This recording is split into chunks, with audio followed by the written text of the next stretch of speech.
Bonjour, aujourd'hui je vais vous parler de cet objectif Canon EF. C'est le Canon EF 28 à 90 mm f4 à 5,6. C'est un zoom standard pour le format complet. J'ai obtenu ce zoom quand je me suis acheté cet appareil photo argentique. C'est une Canon EOS 300. Donc vous voyez que c'est le même gris, donc l'objectif a le même gris que le corps. Mais il y avait aussi une version en noir qui était disponible. Et puis celle-ci, c'est la première version de cet objectif. Il y a eu deux versions ultérieures qui ont reçu des moteurs de mise au point améliorés, plus avancés, donc de la technologie USM.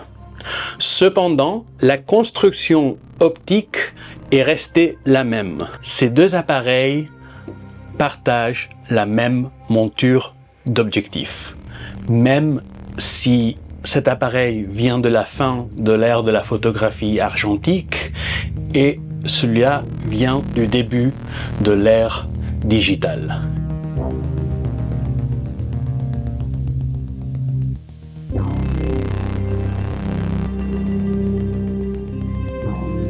Le Canon EF 28 à 90 mm f4 à f5,6 est un objectif très léger.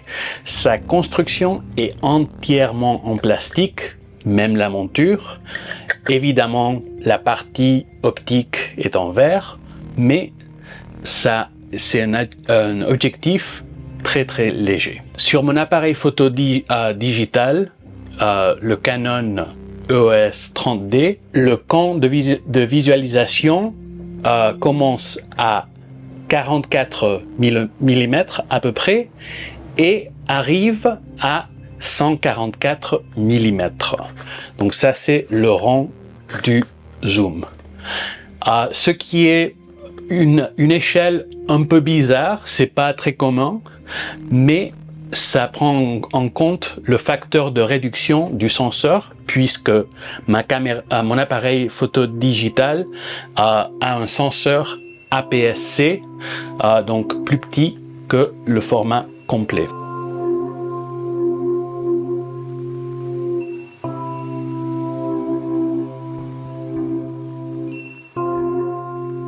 Donc, même si j'apprécie que je peux aller plus loin grâce à mon senseur qui est plus petit sur mon appareil digital, la qualité d'image de cet objectif n'est pas exactement très bonne. Les photos qui sortent de cet objectif manquent de définition, bien qu'elles soient utilisables pour quelqu'un comme moi qui est à un niveau amateur. Malheureusement, la qualité de l'image se dégrade aux deux extrémités du zoom.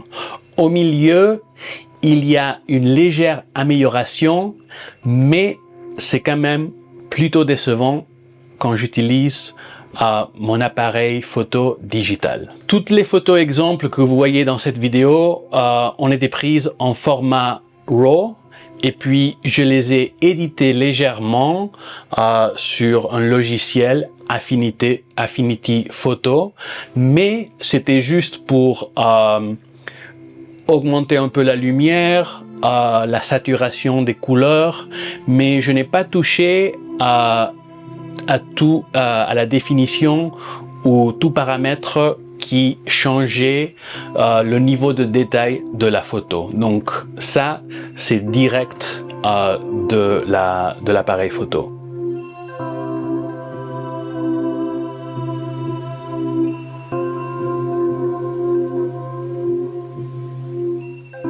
Il convient également noter que mon exemplaire ici a vu des meilleurs jours. C'est clairement un objectif que j'ai acheté sur le marché secondaire.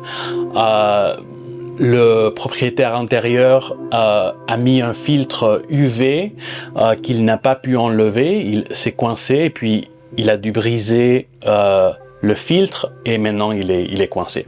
Mais bon, ça, l'objectif marche encore, mais c'est vrai que peut-être ce n'est pas le meilleur exemplaire de cet objectif.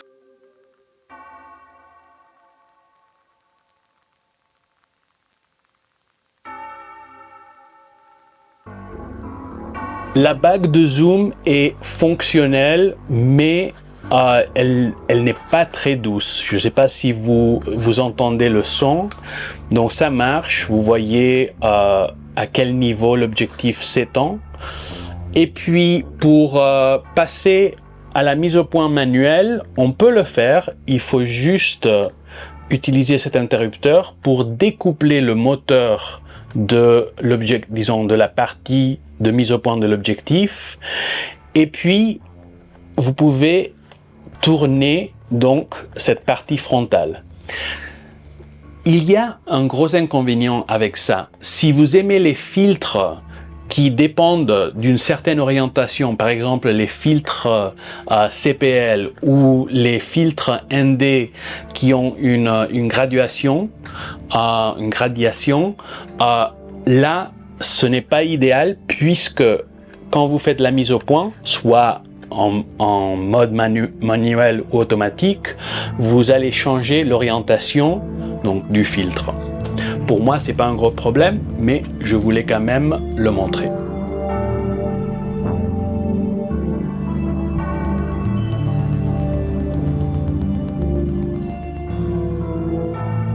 Je crois que cet objectif, je vais l'utiliser avec mon appareil photo argentique, puisque là, la définition n'est pas quelque chose d'aussi critique.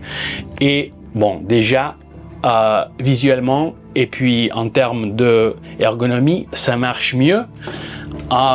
Mais c'est vrai que c'est pas un objectif que je recommande de chercher dans le marché secondaire.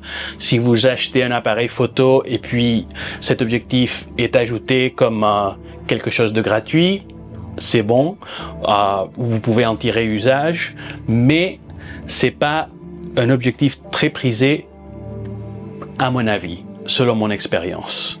Ce n'est pas quelque chose qui va vous donner une qualité d'image incroyable. Donc, vaut mieux l'éviter, à moins que vous l'avez et peut-être que vous faites de la photographie argentique avec le système avec la monture EF.